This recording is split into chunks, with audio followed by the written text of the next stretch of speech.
Good afternoon. Good afternoon, everyone. This meeting will come to order. This is the regular meeting of the Land Use and Transportation Committee. I am Supervisor Malia Cohen, the chair of this committee, and to my right is the vice chair, Supervisor Scott Weiner, and to my left is Supervisor Jane Kim. Our clerk today is Ms. Elisa Samara. I'd like to thank Jen Lowe and Jesse Larson from SFGov TV for broadcasting this meeting. Madam Clerk, do you have any announcements? Yes, Madam Chair. Please make sure to silence all cell phones and electronic devices. Completed speaker cards and copies of any documents to be included as part of the files should be submitted to the clerk. Items acted upon today will appear on the October 27th Board of Supervisors agenda unless otherwise stated. All right, thank you so much. Could you please call item number 1? Yes.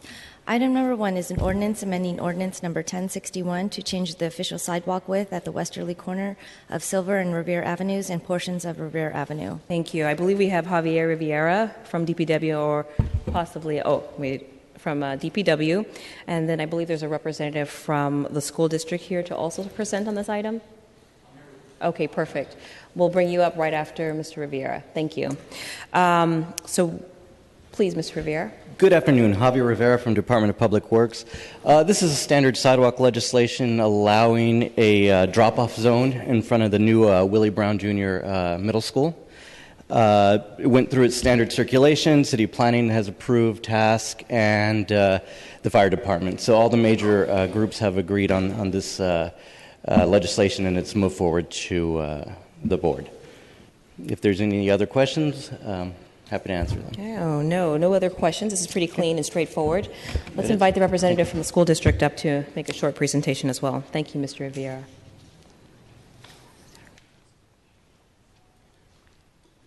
Hello. Hello.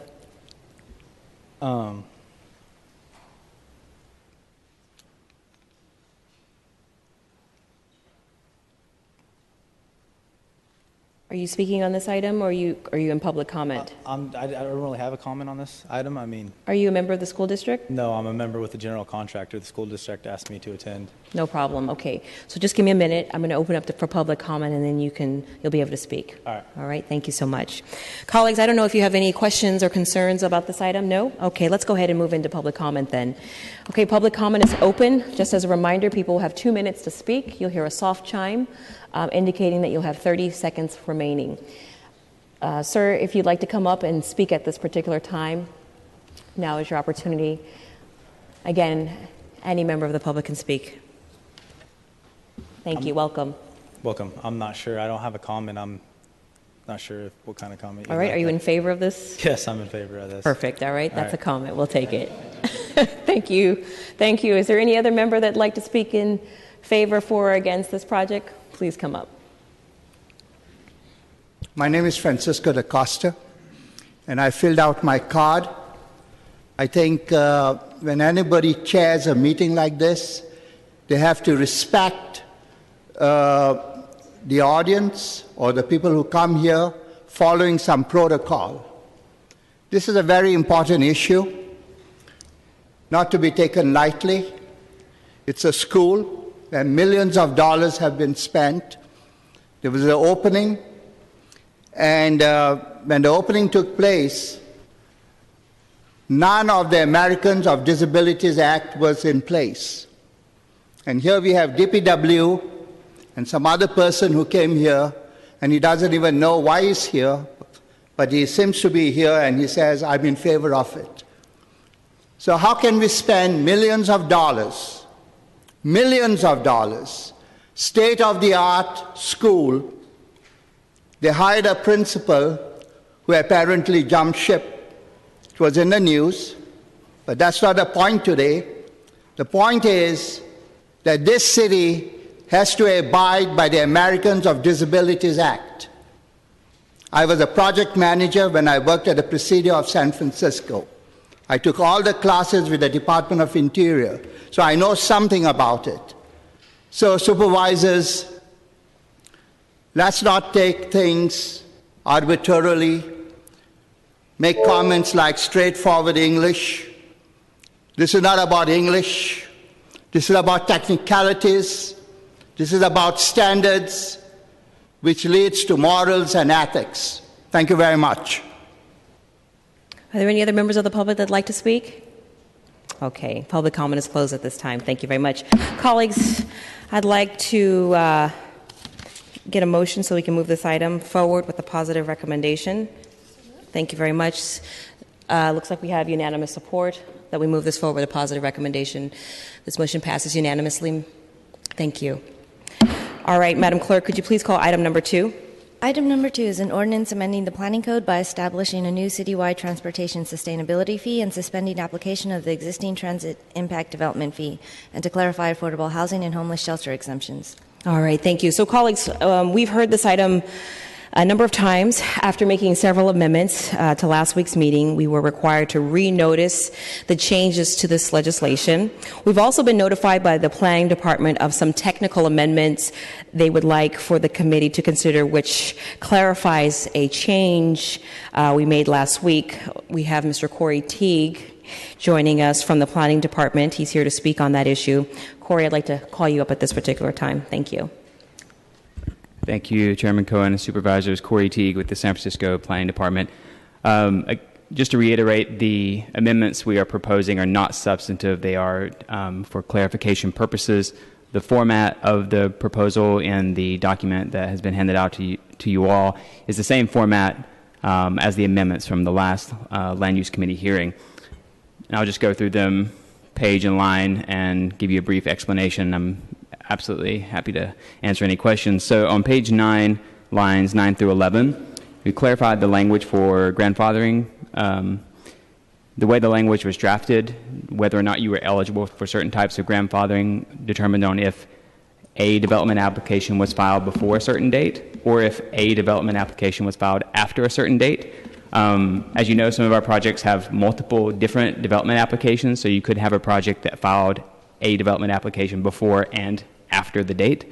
We clarified the language to make it clear that the intent was that certain projects, when they filed their first development application after a certain date, would not be subject to full or any grandfathering. So that's all that language does. On page 11, lines 6 through 25, and then also page 12, lines 6 through 17, we did add a new subsection with a fee calculation methodology. As you'll remember, you created a tiered fee for residential projects. Essentially, there's a higher fee for any component of a residential project representing the 100th dwelling unit and above.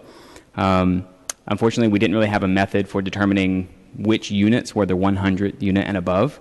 So the methodology we created was a proportional methodology. So, for example, if the dwelling units at 100 and above represented 25% of the total dwelling units, then the higher rate would be applied to 25% of the entire gross floor area for the project. So that includes things like lobbies, hallways, and other areas that technically fall out of the dwelling unit itself. Associated to that, we updated the table with the fee rates to kind of support that calculation and also to make it clear that those two rates were distinct and not additive, so that higher square footages or higher units in effect paid both rates. So again, it was just clarification language. And then lastly, on page 20, lines 6 and 7, we proposed amending some of the language for the feasibility studies in the future. There was reference to looking at feasibility by neighborhood. We changed that to area because the definition of neighborhood is difficult and different for different people. And we also added the language to the extent possible. And I'm available for any questions you may have. Thank you very much. That's it on the staff presentation. What I'd like to do now is go directly to public comment. I see we have a few people in the audience.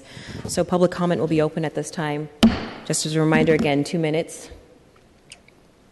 Public comment.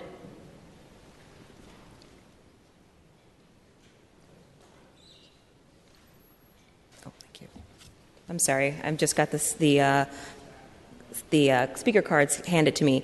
So first up will be David Serrano-Sewell, followed by Abby, followed by Elizabeth Ferber, followed by Stuart Fong, followed by Dee Dee Workman, followed by Francisco da Costa. Thank you. You're welcome. Good morning. Good afternoon, members of the committee. David Serrano-Sewell, Hospital Council.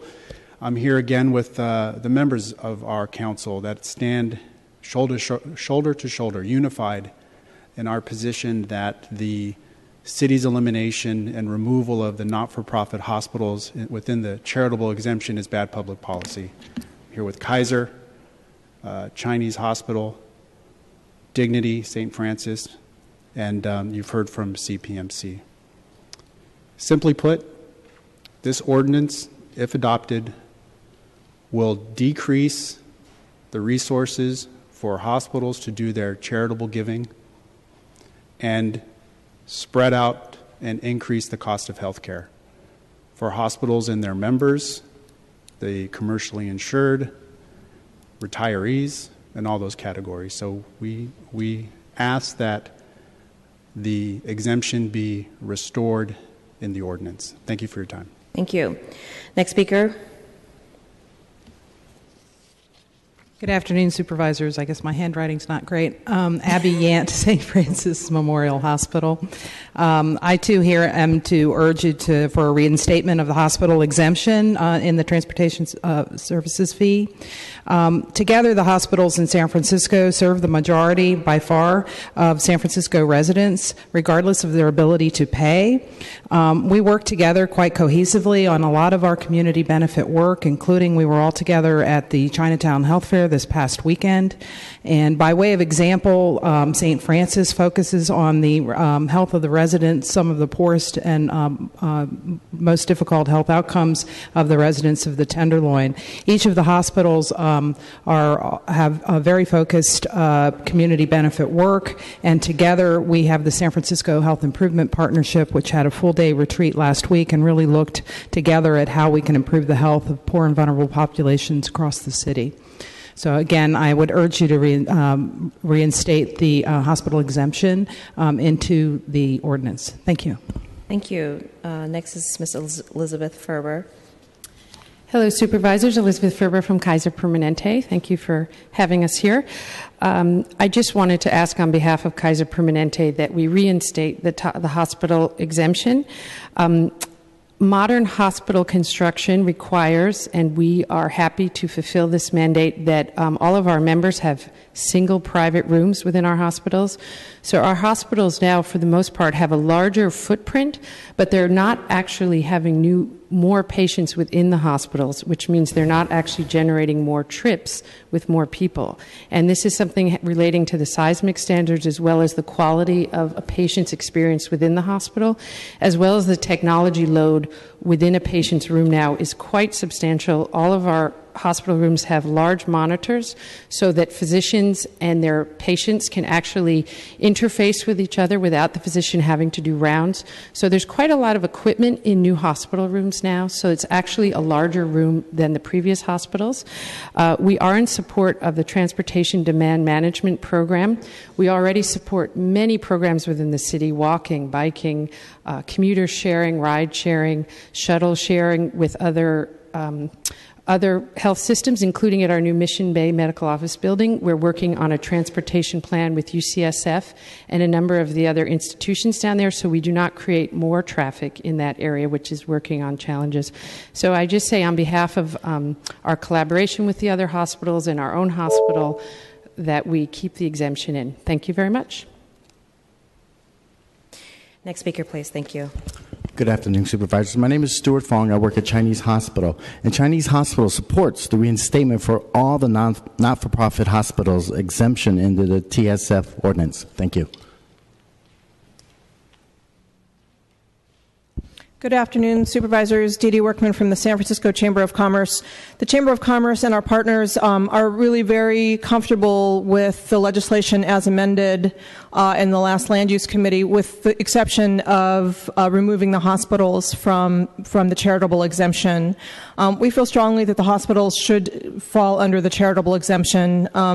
Hospitals, obviously, they're like the grandmother of all, charitable service providers, and as you've heard multiple times, given the state-mandated seismic retrofitting process, they have to often expand their size, but they're not expanding their patient load, their employee numbers, or impacts on transportation. So we feel strongly that the hospitals should remain under the charitable exemption.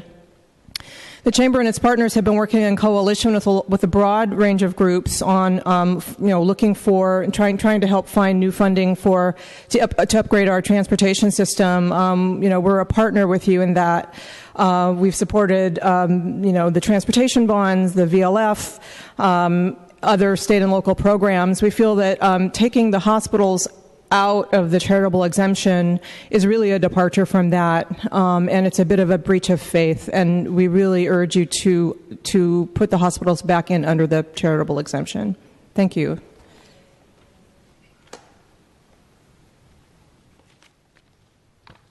Supervisors, normally when you get an agenda, there's also a legislative report.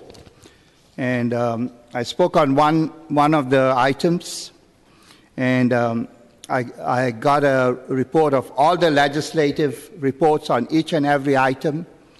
And if you look at this agenda item, it does not go too deep with empirical data.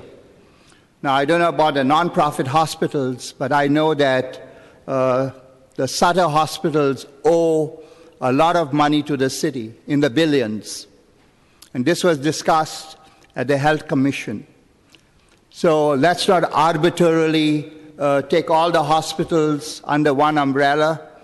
We need to take to task an organization like the Sutter Hospital that has failed San Franciscans. Now, having said that, there are a number of propositions out there that talk about affordable housing.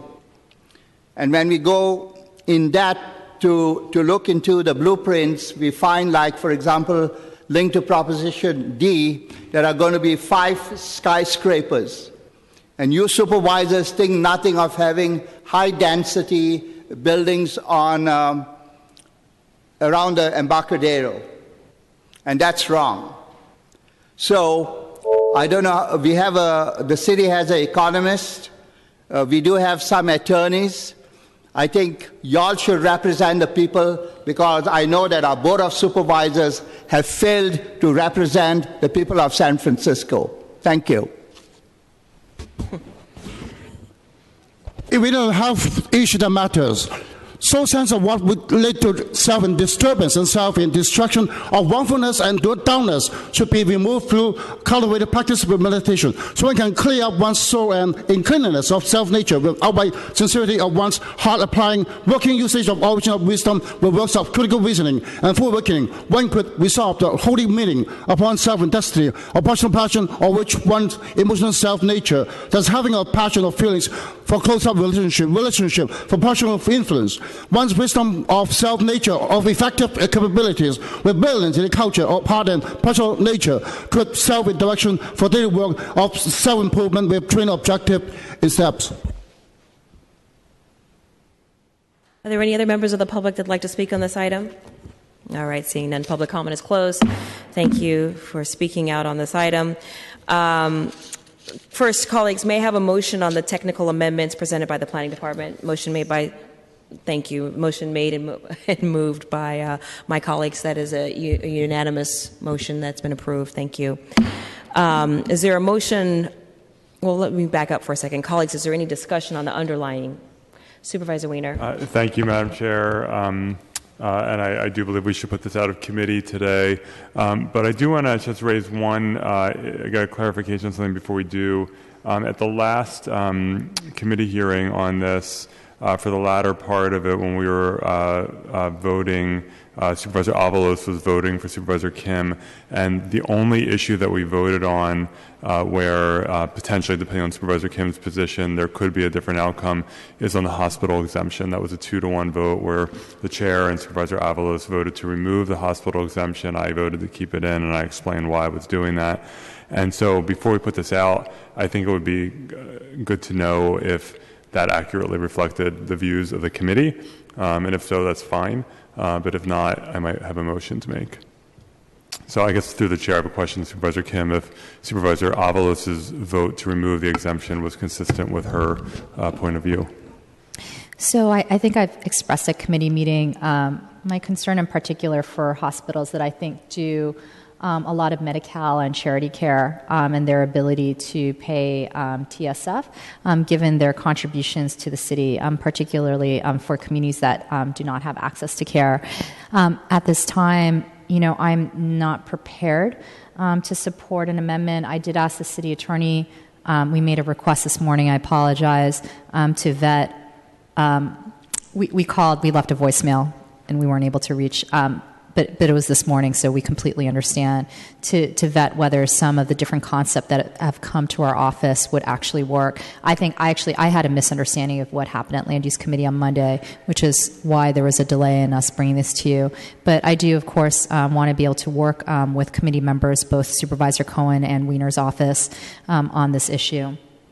Okay, so just to clarify, so if I were, through the chair to Supervisor Kim, if I were to make a motion to reinstate the hospital exemption as it was previously drafted, would you vote for or not vote for that amendment? I would not feel comfortable doing that at this time. Okay, thank you. So based on that, I will not make the motion, but I will make a motion to forward this item to the full board with positive recommendation for the November 3rd board meeting.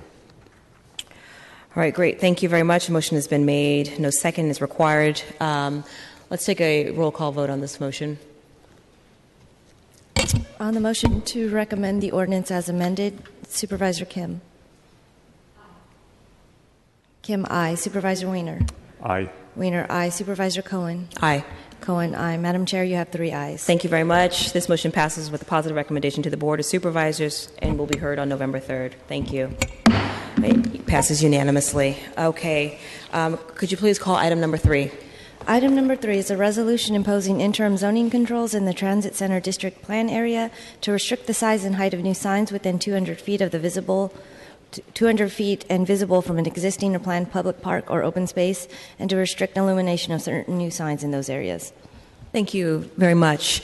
Supervisor Kim is the author of this item, and I will give her the mic at this time. Thank you. Our office is still conducting mediations between stakeholders on this very issue. We are requesting a continuance, a 2-week continuance at Land Use Committee. Well, thank you very much. That sounds great. So before we vote on this motion, let's open up to public comment. If there are any members of the public that would like to speak on item number 3, please come up. Okay, seeing no members of the public. To speak on item number 3, public comment is closed at this time. And colleagues, we can take this motion to continue this item before us to November 2nd. To November 2nd. Thank you. Without objection. All right. Without objection, this motion passes. Thank you very much. Madam Clerk, could you please call items 4 and 5 together? Thank you. Yes. Item numbers 4 and 5 are ordinances amending the general plan, planning code, and zoning map to create the Jewish Home of San Francisco Special Use District located at 302 Silver Avenue and allow an increase in height within portions. Thank you. Supervisor Avalos is the author of this item, and I believe we have his legislative aide, Ms. Frances Shea, from his office here with us to present. And we will also have a presentation from the Planning Department following Ms. Shea's presentation. Good afternoon, Supervisors. Frances Shea here from Supervisor Avalos' office. Before you today, we have 2 items, a general plan amendment and an ordinance to create the Jewish Home Special Use District. And this is to allow for the expansion of this residential care facility that's in our district in the Excelsior. Located at the intersection of Mission Street and Silver Avenue and spanning an entire city block, the Jewish Home has been serving the most frail and vulnerable residents of the Excelsior in the Bay Area for over 100 years.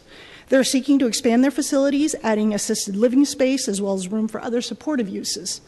We've been very pleased with the Jewish Home's community engagement process on this project. They've worked very collaboratively with our office and with their neighbors in order to address concerns about this type of development and make changes to their project in order to better integrate the facility with the fabric of the neighborhood and to contribute to greater vitality on their section of Mission Street and along the commercial corridor. So we hope to have your support here today so that Jewish Home can continue serving our city's most needy and our most vulnerable for another 100 years. Both of these items were heard at the Planning Commission in August, and they received unanimous vote of approval. Tina Chang actually will be up here next from the Planning Department to speak about the project in greater detail and answer any questions you might have, as well as representatives from the Jewish Home. Thank you very much. I think the next speaker is going to be Tina Chang from the Planning Department, followed up by Daniel Ruth from the Jewish Home. Is Daniel here? Thank you. Ms. Chang. Thank you. Good afternoon, Chair Cohen and honorable supervisors. The actions before you, as Francis mentioned, are the amendments to the general plan, the planning code text, and zoning map amendments to establish the Jewish Home of San Francisco Special Use District. The subject property covers approximately 9 acres and includes 5 buildings. As part of the proposed improvements, the main west building, as shown in the red arrows, will be demolished. In its stead, the home is proposing the new construction of 2 new buildings. The buildings are about 265,000 square feet in size and up to 80 feet in height. They will provide approximately 210 additional residential care facility units for up to 245 residents. The home will also be creating what is known as the square. This is a new concept that includes uses spread throughout the buildings on the Jewish Home campus to provide a wide variety of uses for residents and non-resident seniors by membership. Excuse me.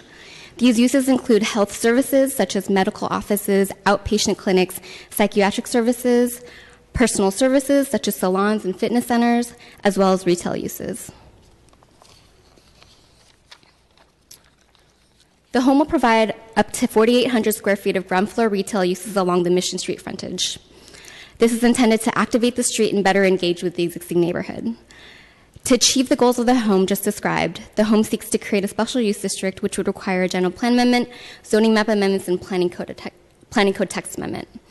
The general plan amendment would simply remove a tiny portion of the shading shown highlighted here in red at the subject property, which would enable the project's required bulk and height.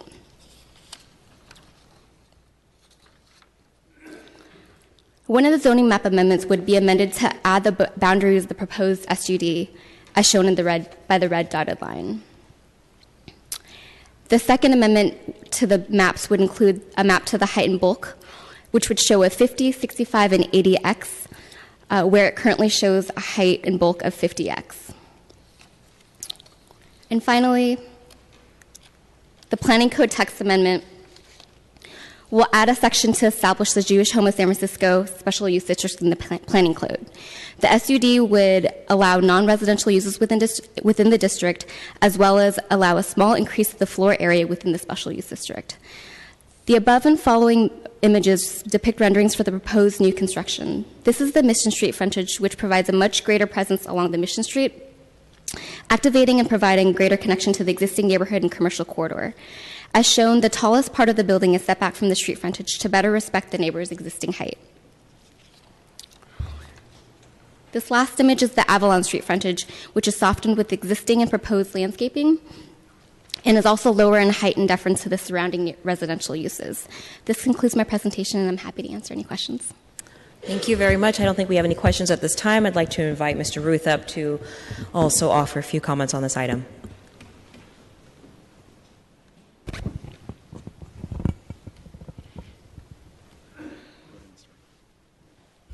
Good afternoon. My name is Daniel Ruth. I'm the President and CEO of the Jewish Home of San Francisco, and I've held that post for the past 13 years. Next slide. I want to express my sincere thanks to the supervisors and our supporters for being here today. Our mission is to enrich the lives of older adults, Jewish and non-Jewish. The Jewish Home has been providing care to the frail elderly for over 144 years. We currently serve 374 skilled nursing facility residents and patients on any given day. The Jewish Home is the largest private nonprofit provider of nursing home care in the state. And of the people that we serve, an overwhelming amount of those individuals are on the Medi-Cal program. We are rated as a 5-star facility for quality of care, which is the highest possible. Next slide, please. For many years, the Jewish Home has run at a deficit that was made up through philanthropy. In 2012, the state once again cut our Medi-Cal reimbursement by almost 30%, which threatened our very existence. Based on our hard work with the state, we were successful in 2014 in reinstating our reimbursement rate for Medi-Cal patients and residents on a going forward basis. However, we were left with an $18 million retroactive liability from the intervening 2-year period of deep cuts. That experience alone underscored the need for the Jewish Home to rapidly respond to the following demographic factors. Those key factors include 1, the tidal wave of aging baby boomers, 2, the recognition that these baby boomers have very different needs, expectations, and demands from their prior generations. They prefer to live at home or in a more residential-like environment. 3, the urgent need to change the Jewish Home's financial model to reduce its dependence on unreliable and shrinking federal and state reimbursements, as well as unsustainable levels of philanthropy. And 4, the need to address our seismically challenged and outdated physical structures, which does not reflect current standards in senior living. So what were the results? Simply stated, the result is our proposed project, which not only advances our mission, but allows us to remain in the Excelsior District. We will have the ability to serve an additional 248 assisted living and memory care residents on our campus. In addition, we know that many older adults would like to remain at home, but doing so means that they suffer from depression and loneliness, and it's extremely challenging for their family members to take and caregivers to take them to the myriad of appointments that they have throughout the month. Next slide, please. So we are proposing a revolutionary new model, one in which we call the Square, to support older adults, their family members and caregivers who want to continue to live at home, but who can come to one locale to have all of their social, medical, and other needs met. In fact, the Public Health Commission found that our project will increase not only the availability, but the accessibility of primary care among the city's most vulnerable aging population. Next slide, please. In short, this enhanced model of care that includes assisted living, memory care, and the Square allows us to better serve a much broader swath of individuals in our community. It involves a Robin Hood model where the new uses are designed to help subsidize our Medi-Cal residents, as well as better insulate the home from future government budget cuts. Thank you very much. Thank you, Mr. Ruth. Appreciate your work and service to the community. Let's go, Supervisor Weiner. Your name is on the roster. Okay, thank you. All right, let's go ahead and take public comment at this time. Public comment is open.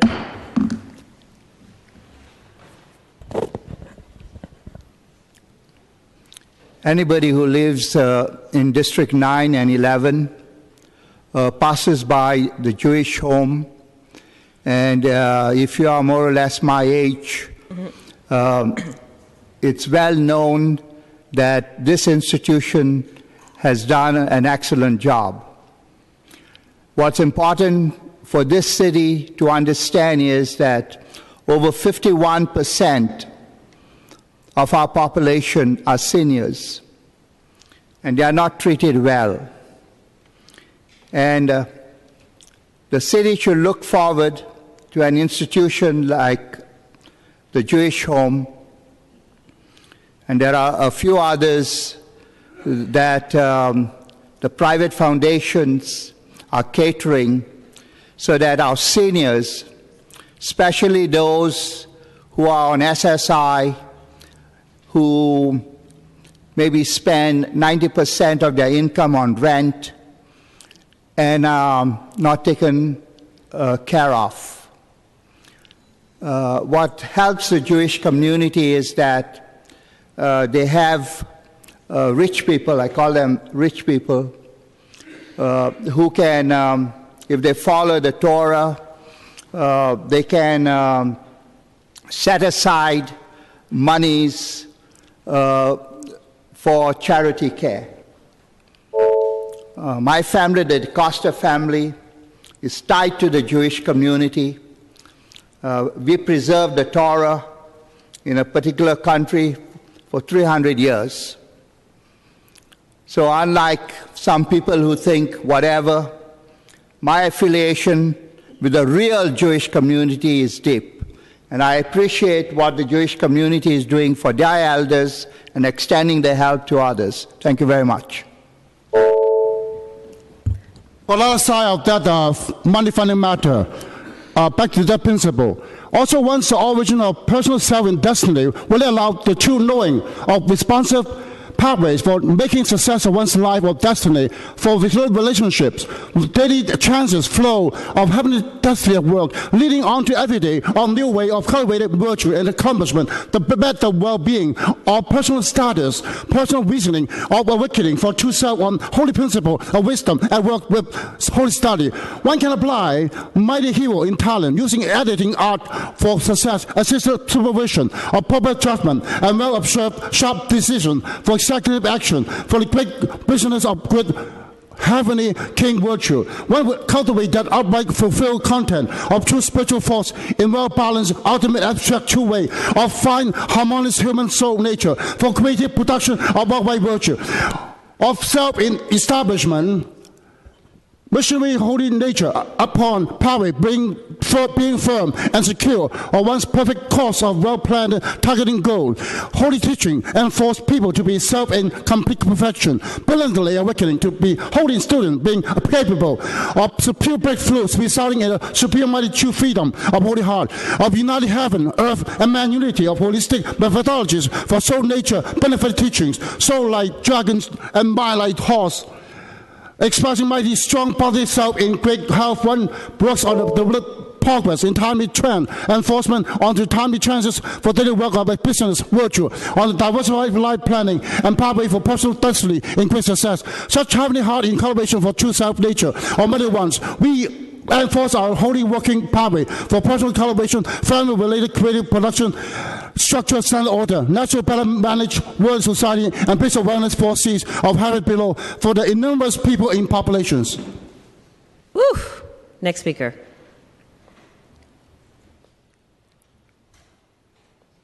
Excuse me, I'm a little hoarse. Can you hear me? We hear you. Okay, thank you. My name is Marlene Norman, and I'm wearing two hats today. I'm the Vice President of the Outer Mission Merchants and Residents Association, better known as OMRA, and I'm Vice President there, and I also actually worked at the Jewish Home. I was a social worker on the psychiatric unit when it was first formed in 1987, I believe it was, and I worked there for about 3 or 4 years. I resigned to open a private practice, but within 6 months, I returned to the Jewish Home to work as a volunteer, which I've been doing weekly since then. I have a profound appreciation and respect for the home, which has been, in my experience, on the cutting edge of elder care with its many programs, including Alzheimer's research and a short-term physical rehab unit. It serves the most vulnerable members of the senior population. So I am advocating for the proposed expansion of the home. I have attended 3 community meetings with the home's representatives to address community concerns. The first meeting was held at the home. That's the first meeting that I went to. And then subsequently, representatives came to a general OMRA meeting and also at a District 11 Council meeting. Excuse me. I believe as the home increases not only the resident population, it will always be reaching out to other non-resident members of the community for services, including elder caregivers. In conclusion, I urge you to vote in favor of the legislative expansion. While some people may still be in denial about climate change, no one can deny that the needs for responsible and innovative senior care will grow exponentially in the coming years, and the home is preparing to meet those needs. Thank you. Thank you. Next speaker, please.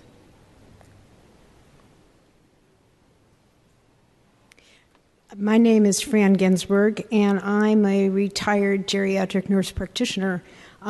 Worked for many years for Kaiser and managed care for Kaiser members at the Jewish Home, and I've been in probably every other nursing home in the city and Daly City. And I can say both personally and professionally, that the Jewish Home is a very special place. I've been interested in older folks since I was a younger folk, and now that I'm one of that way past a baby boomer age, I can personally say that this is a place that needs to be and needs to grow. And although I would prefer to die at home and live my last years in my own house in Bernal Heights, my very next choice would be the Jewish Home. Thank you. Thank you. Next speaker.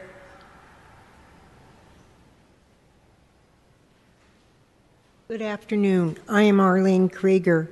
As a longtime service volunteer, former board chair of the Jewish Home, and now chair of the Jewish Home Foundation, I'm a true believer in the mission and work of the home to enrich the quality of life of older adults. Our mission is worthy, serving the underserved senior population, and is a needed service in San Francisco.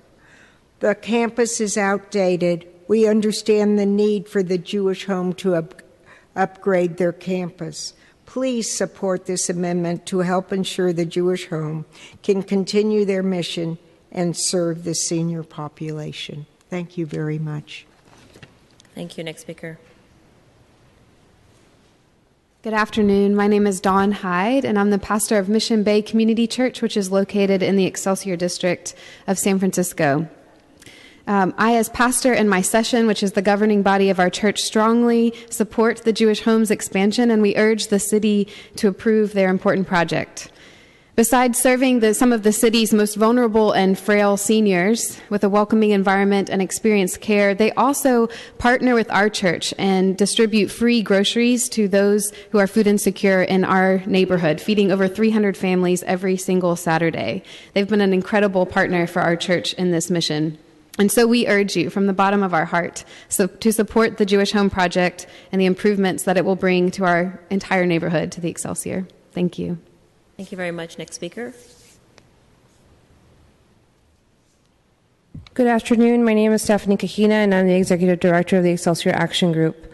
I'm here to express our organization's support for the approval of the amendments to the General Plan and the Planning Code that will allow for the current design of the new expansion of the Jewish Home of San Francisco. EAG is in great support of this project and is in support of the approval of the proposed amendment.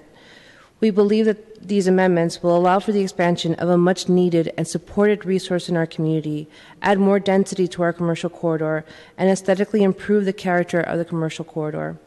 The designs have exceeded community standards and expectations.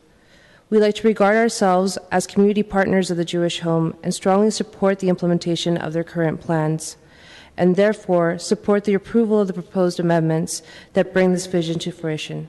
Thank you for your time. Thank you. Next speaker. Hi, my name is Dixie Waldrop. I and my husband, Dr. Lynn Waldrop, moved to San Francisco 20 years ago. He was a retired clinical psychologist, and I was a tired mother of 7. We were health nuts. We did our inner emotional work. We had rich spiritual practices. Even at 87, my husband could still do pull-ups on the bar at Mountain Lake Park near our home. But 6 months ago, fate presented challenges that we could not foresee, plan for, or avoid. Lynn fell, broke his hip, had complications, and ended up at the Jewish Home. As I was thrust into the world of first short-term and then long-term care of my husband, I've come to see the Jewish Home as a miracle presented as part of our dark fate. The administrators are skilled, but more so are interested and friendly. My husband lives for his physical therapy in the gym. There is always a delightful program going on somewhere, and I get to sing my full head off around the piano. The staff who daily care for my husband treat him with kindness and good humor. Do not ask me how they do that. Incidentally, I'm even getting used to the sound of Tagalog running through the halls. I can't help but notice the need for renovation and expansion and improvement at the Jewish Home, and I wonder how many projects you are presented that have as their core motive plain, old-fashioned service. I encourage you to make their plans operable so they can continue their enormous service to the mature population that is even now burgeoning as us baby boomers age. Thank you. Are there any members of the public that would like to speak on this item? Colleagues, public comment is closed at this time. And colleagues, the item is up for discussion. Supervisor Weiner, I see your name on the roster. Yes. Thank you, Madam Chair. I just want to thank everyone who made this possible. I'm strongly supportive of this project, and I'll admit that it is a little personal for me. This is an institution that has served elderly members of the Jewish community for many, many years, and even though, of course, all are welcome at the Jewish home, and it's not an exclusively Jewish clientele, there is still a very large Jewish population of seniors being cared for humanely and with respect at this institution. And we know that we have a growing senior population. We have so many needs in terms of making sure that people are getting the care that they require to be healthy and have terrific lives. We also know that families need assistance in caring for the seniors in their lives who may, when they're struggling to actually provide that care at home. And so the Jewish Home has just been a wonderful community institution for so many years, and this will allow it to continue and to increase the services that it provides. I will also say that the aspect of this plan that will allow for seniors who aren't living at the Jewish Home to come in for the day is, I was very excited when I learned about that program, because we know we have a lot of seniors who are at home, but they can sometimes become isolated at home. And the more opportunities that we provide for seniors to get out of their homes, to be in the community, to be with other people, to be engaged in various activities, the healthier they're going to be. It's also good for the residents of the Jewish Home to have other people coming in for the day, to spend the day, because it just creates more of a beehive of activity, and that will help keep everyone healthier.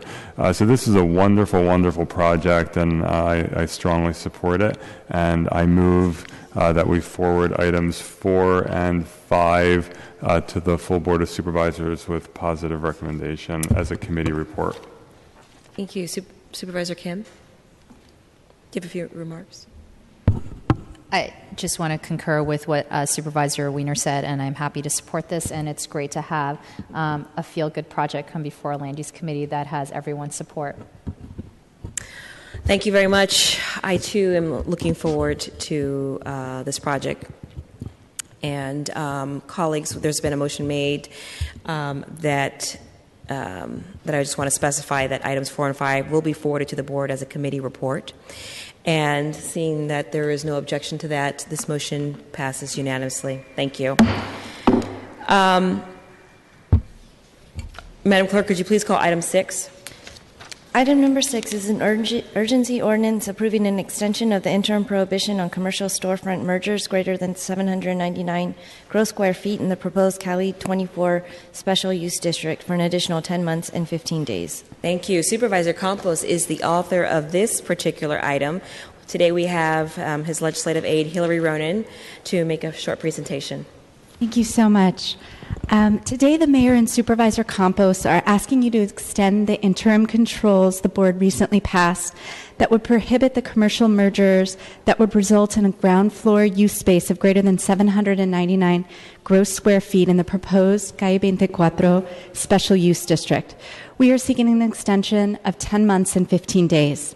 On Saturday, our office, together with the Office of Economic and Workforce Development and the Planning Department, hosted a community meeting on 24th Street to begin to discuss the concepts that we expect to address in the special use district and to begin to collect community feedback.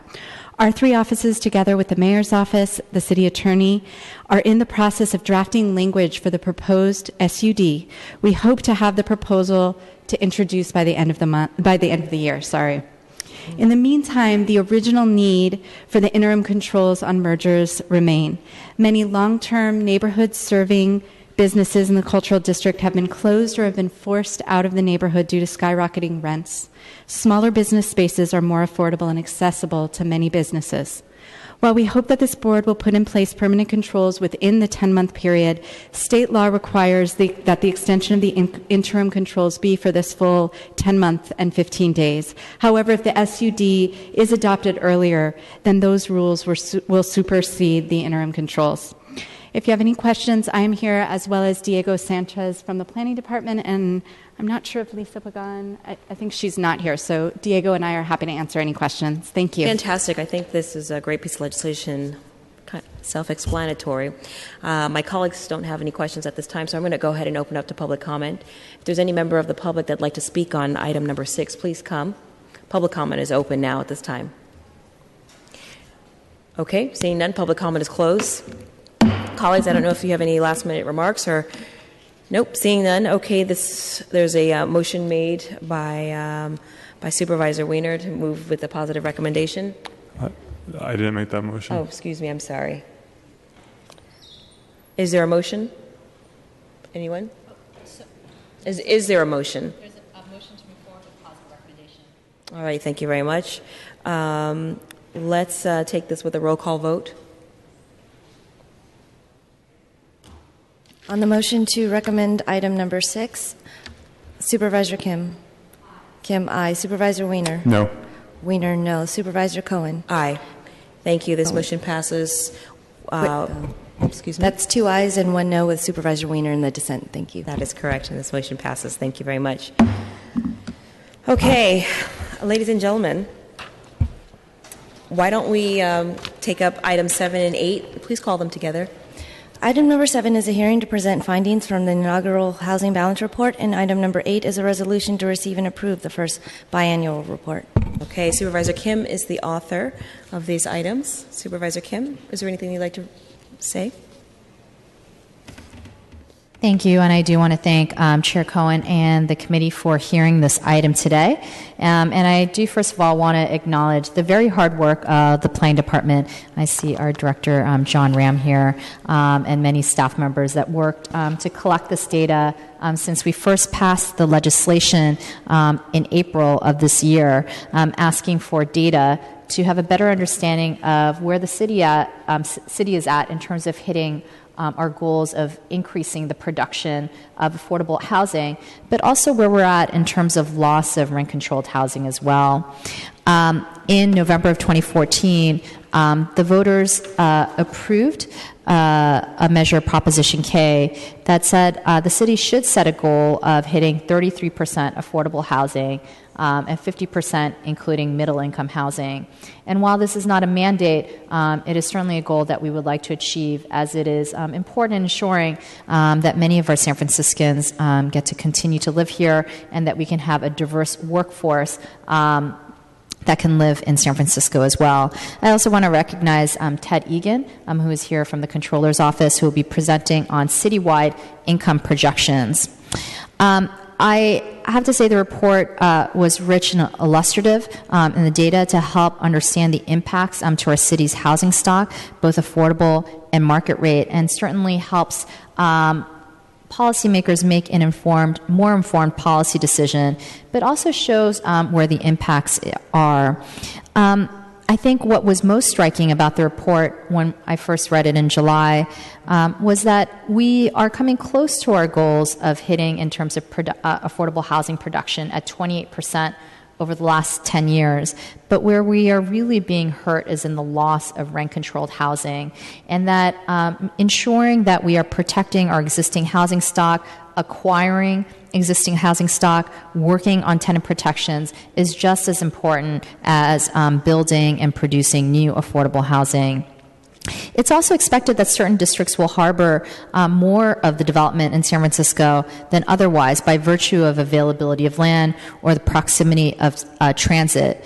But regardless of how much development occurs in each district, percentage-wise, all districts should be able to offer a positive housing balance, meaning that the production of affordable housing units surpasses affordable housing lost to eviction or to just units being taken off the market.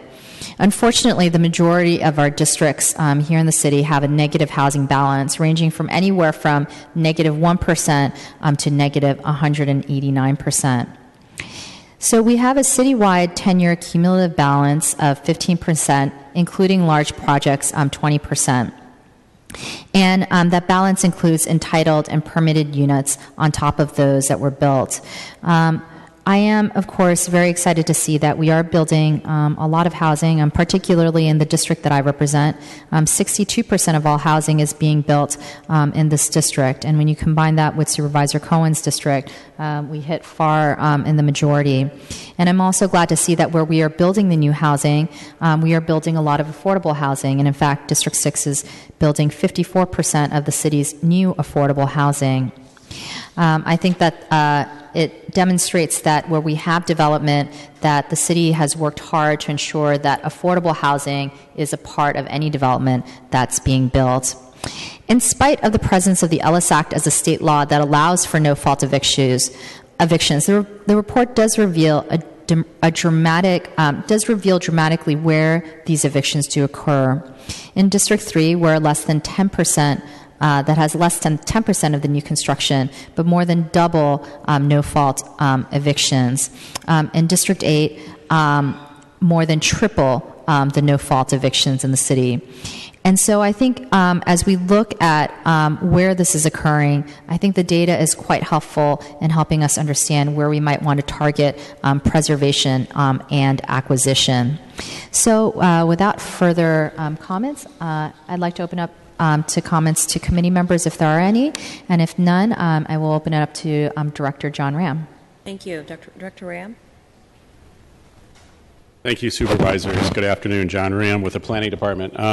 We're happy to be here today to report on the essentially the first housing balance report. I'm joined today by Teresa Ojeda, who is the primary author of the report. She will present the details. Also, Sophie Hayward from the Mayor's Office of Housing is here for any questions, as well as Anne Marie Rogers from the Planning Department. So, and I think you acknowledged Ted Egan already, so we thank him for joining us. Just quickly to go over what the housing balance report is and isn't. In April, as you know, the board passed Ordinance 5315, which is an amendment to the Planning Code, and it directs the department to monitor and report on the balance between new market rate housing and new affordable housing over a 10-year period. And it's the proportion of all new affordable housing units to the total number of net new housing units over that period. It requires this report biannually. The ordinance also required a report to be done right away, which was the one done about 2 months ago, I believe. But now we are on a regular schedule, so the report actually essentially comes out in the fall and in the spring. And I think we all have discussed the fact that the board would take action after the spring report is out. So what is the housing balance target? The goal is to ensure that data on meeting affordable housing targets citywide and within neighborhoods informs the approval process for new housing development. And there are 3 separate housing production targets that we have looked at in this report. One is the housing element itself, which of course is mandated by the state to be updated periodically. And that has a production goal of about 28,000 new units between 2015 and 2022. This is often called the RHNA goals, Regional Housing Needs Allocation. The RHNA goals stipulate that 57% should be affordable to low and moderate income households. The department submits an annual report on the city's progress in meeting this goal to the State Department of Housing and Community Development, and we prepare a quarterly report to the Planning Commission based on that goal. The second target is Proposition K, of course, which was passed by voters last year, which set a goal that 33% of new units be affordable. This is the goal that the Housing Balance Report aims for. And the third target, of course, is the mayor's goal of 30,000 units set by 2020, with a goal of 30% of those being available to low and moderate income families. And the Mayor's Office of Housing and Community Development prepares a weekly dashboard on that. I will say that I think, as Supervisor Kim pointed out, where the parts of the city that are seeing the most development are where we actually are achieving the affordability goals at a higher rate, partially because development helps pay for that affordability. And I think we are certainly seeing the need, and the department is certainly seeing the need, to work with MOHCD and other agencies on stabilizing existing neighborhoods. And I think that's an important point that's made in this report. It's kind of guiding us in our work that we're doing now in the Mission District and that we hope to be doing in other neighborhoods as we move forward, which is that kind of stabilization, if you will, of existing neighborhoods, recognizing that they will see new development and recognizing the need to kind of stabilize, especially the rent-controlled housing stock. So with that, I'll turn it over to Teresa, who will go over the details of the report. Thank you.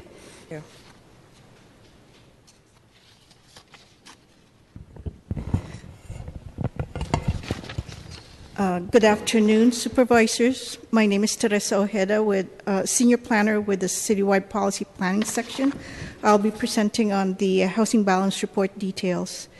As Director Rame already mentioned, the housing balance is the proportion of all new affordable housing units to the total number of net new housing units over a 10-year housing balance period.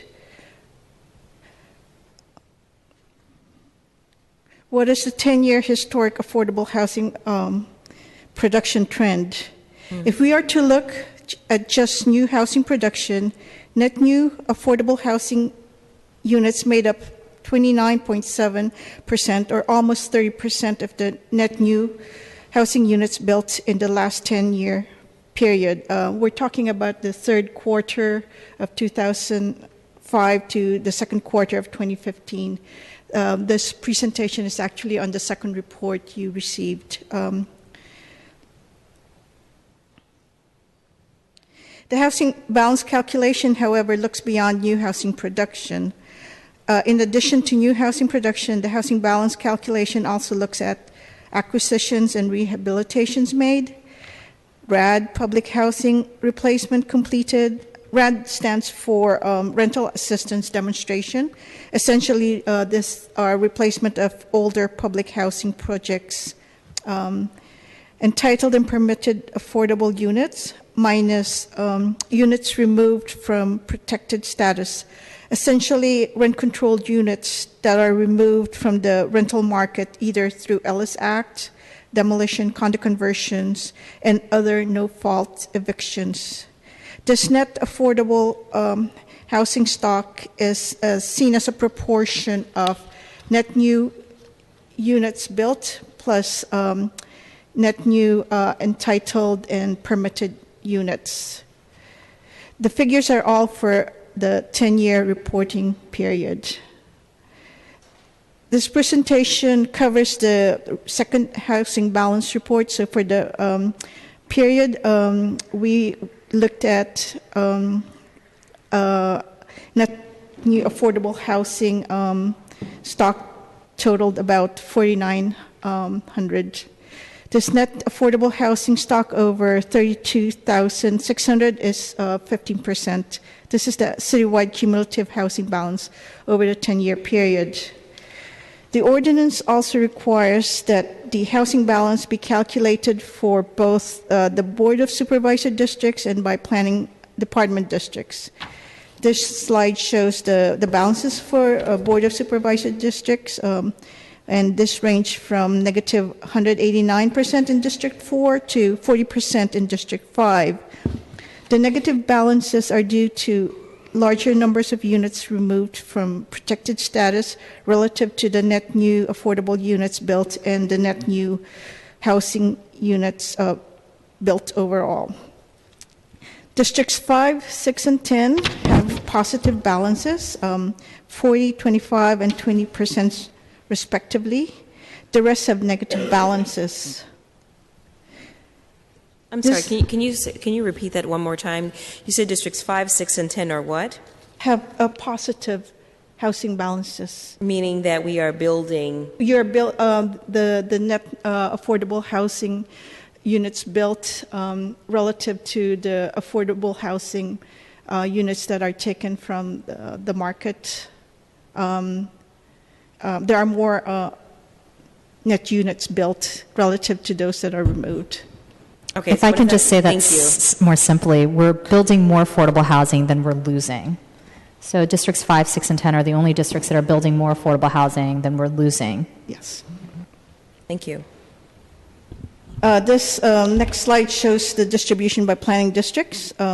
These districts, by the way, are consistent with the boundaries used in the housing inventory reports. Again, there's a range of balance from negative 195% to in the outer Sunset, which roughly approximates the geography of the Board of Supervisors District 4, and about 39% in the Western Addition and in downtown.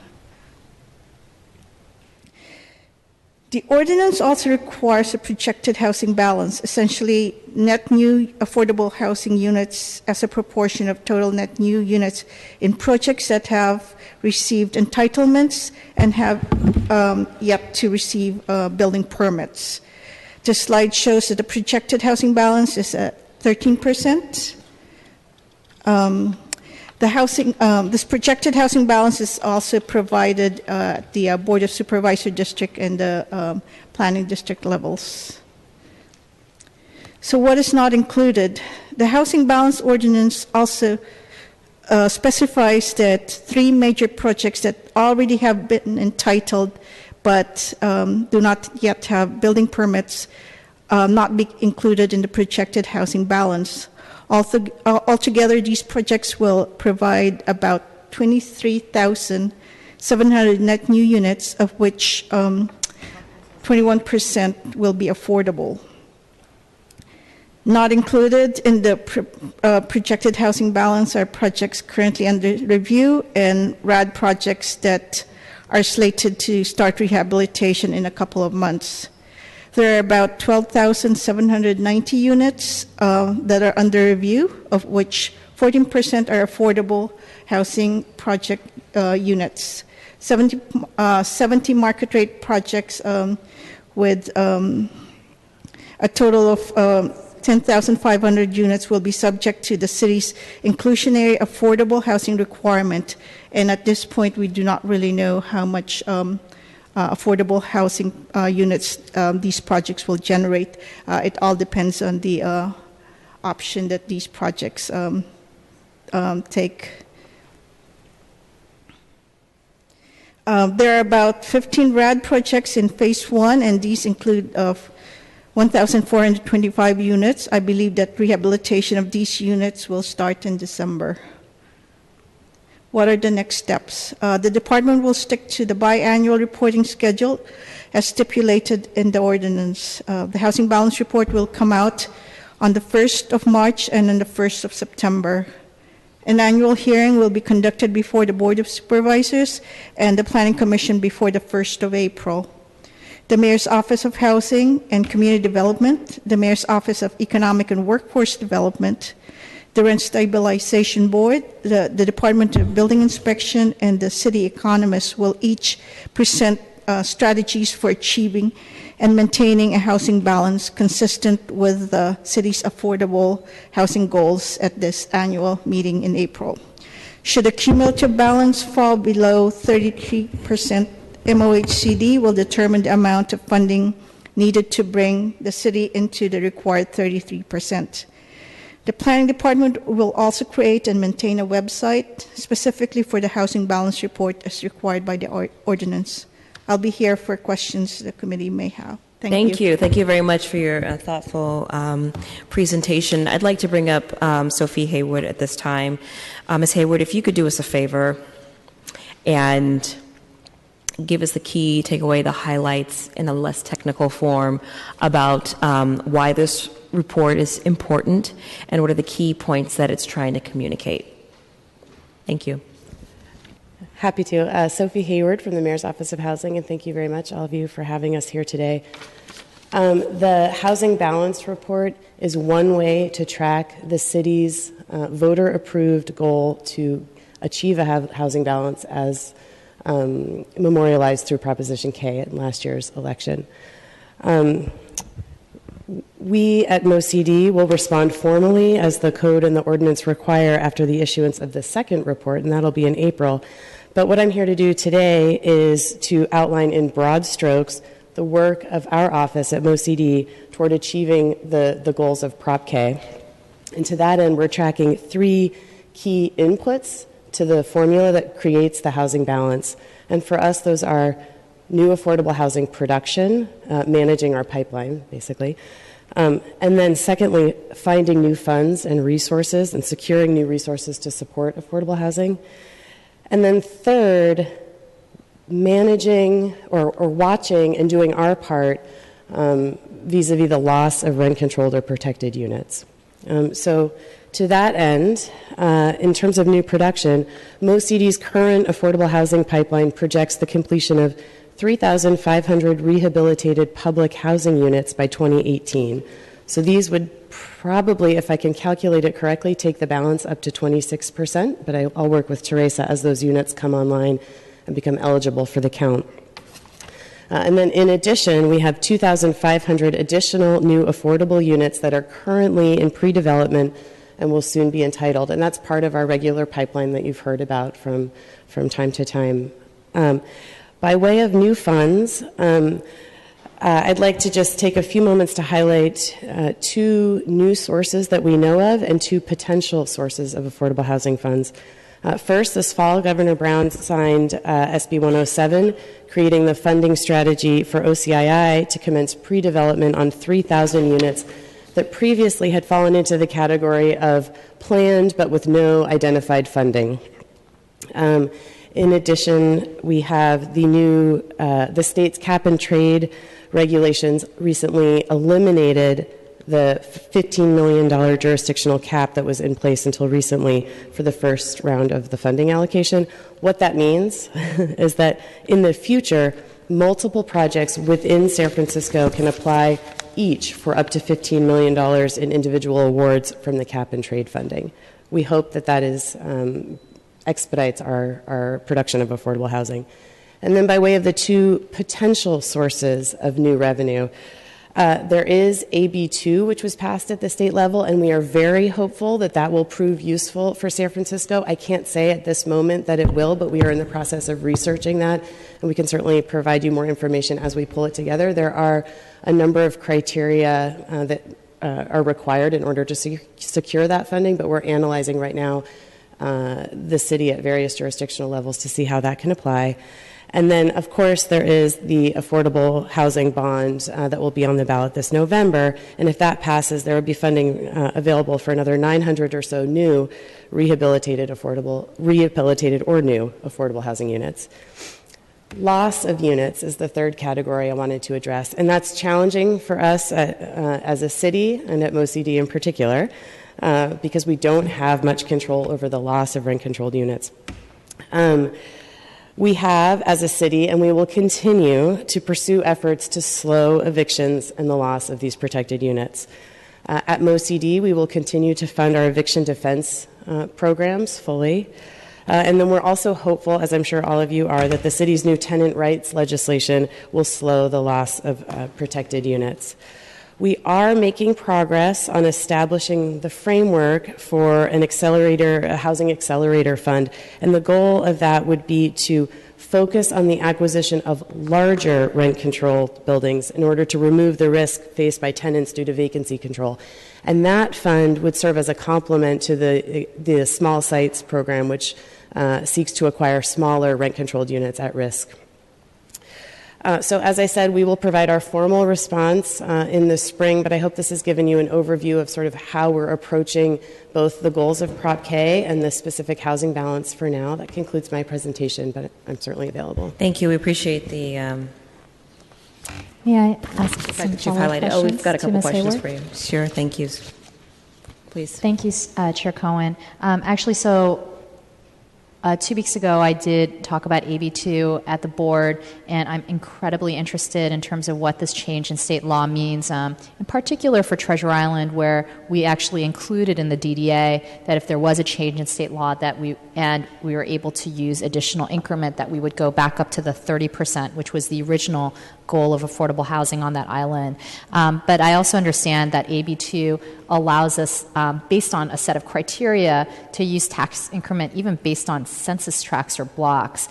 And so maybe it's less of a question, more of an ask or request that MOHCD look at all of the eligible blocks and census tracts. I assume that's already in the works, so that we can have a map of where we might be able to use this tool in San Francisco.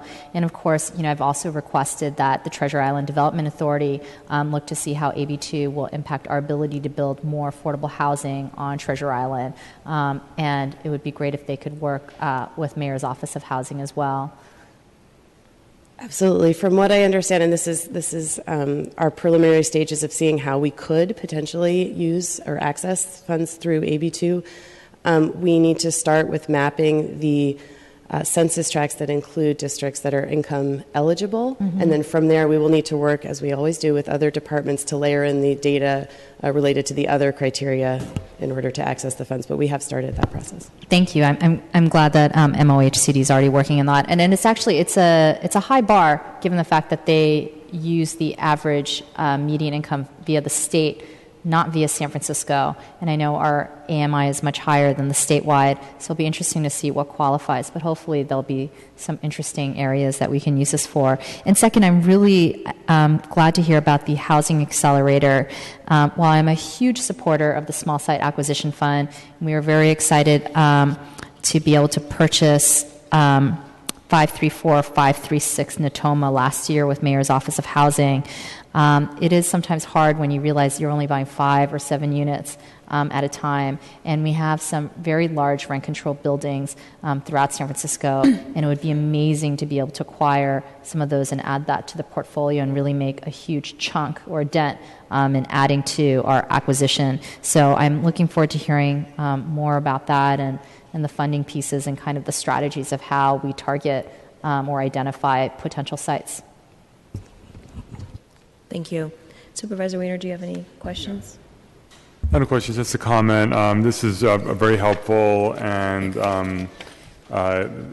showing once again that there are way too many evictions going on in San Francisco. One thing I do want to note in terms of the housing balance, there's when you look at the balance by district, say by supervisorial district, clearly the evictions are a major factor in the significance of that balance.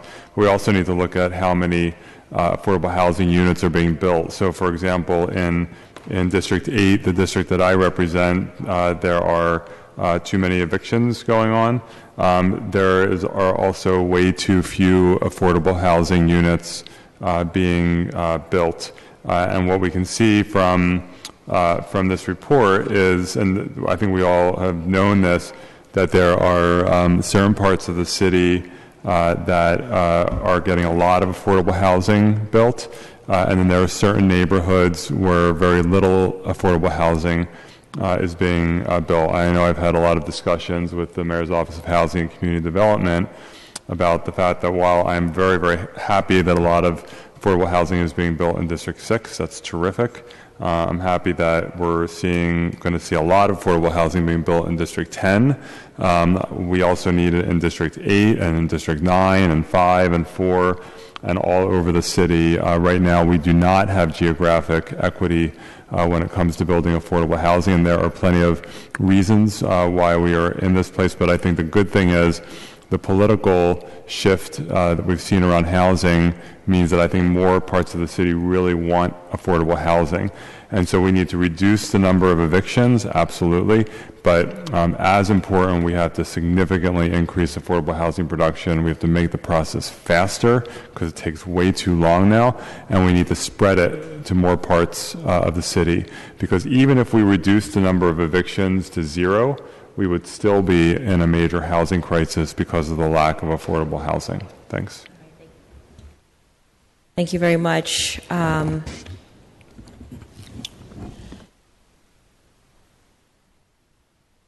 Okay, at this time, we're going to take public comment on items 7 and 8.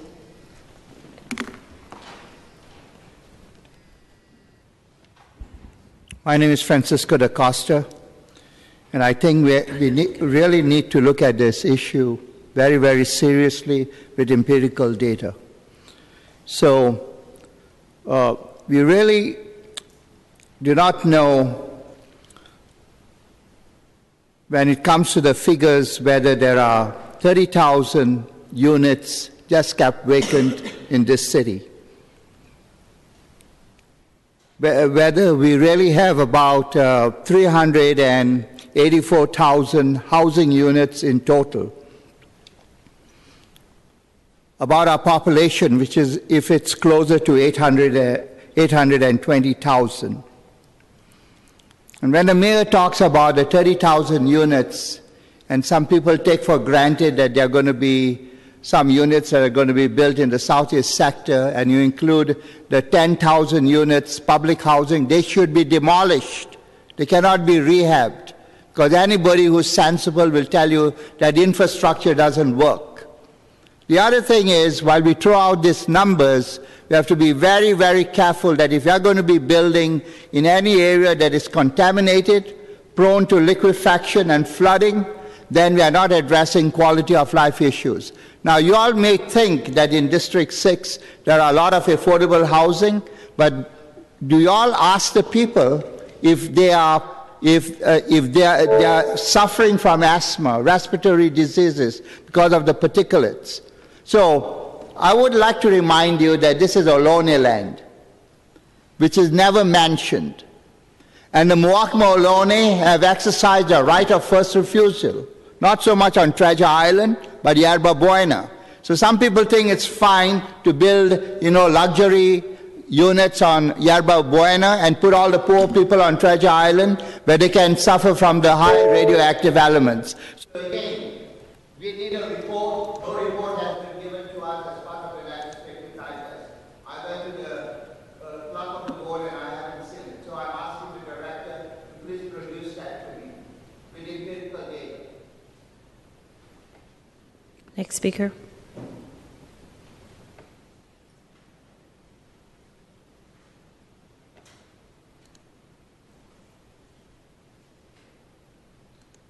Next speaker, please. Please come to the mic. Thank you. Good afternoon. My name is Hiroshi Fukuda. I'm president of the Richmond Community Association. In regards to affordable housing, it's a major issue, as we all know, in the city, and there are many parts on the western side of the city that has not contributed a whole lot, and there's a good reason for that. The western part of the city is built out. We don't have the density as most other parts of the city. Now, this new affordable housing density plan, for example, that's an effort to increase the affordable housing in many areas of the city. In the Richmond district, for example, you can see this house over here, the picture. There are two-story buildings on either side of that, four-story buildings. Now, what's going to be allowed in this new affordable housing bonus plan, as you know, is to increase 2 stories above what it's designed for. And affordable housing is really important to many of us in the Richmond district. Many of us live there in the Richmond district because we like the scale of the district. And going online, you all know about the Nextdoor app. Well, I posted this issue about the affordable housing bonus plan, and interesting to see what kind of comments came out. The people who are homeowners were really concerned. They said, "Oh my God, what's going to happen? We're going to lose our backyard, our open space, privacy, and selfishly property values." On the other hand, there are other young people who are not established, don't have families. They could care less. They want housing right now, and some of them make comments about, "Oh, good, we could have a Manhattan." Well, unfortunately, we don't have a Manhattan subway, and our transit system cannot meet the standards or the requirements that are necessary. So well, at the end, this affordable bonus plan has to be considered on a case-by-case situation, because otherwise there's going to be a tremendous negative impact for some of the districts, especially the Richmond district. In the Richmond district, 75% of the blocks will have an impact, or could have an impact, with this plan. So I say one size does not fit all. Thank you. Thank you. Next speaker. As much as that the downtown transit system, Stockton between Clay and Washington or Chinatown. In Chinatown, most of these buildings fixture, second floor above, most of them are just apartment housing. Low income for low income people, affordable housing. And those conditions so terrible, just a terrible state condition. We actually require maybe I know it's not a working scheme, but we're remodeling, for construction of all of this housing structure of Chinatown. Thank you. Next, are there any members of the public that would like to speak on this item? All right, seeing none, public comment is closed for items 7 and 8. Thank you. This matter is back in the hands of the committee.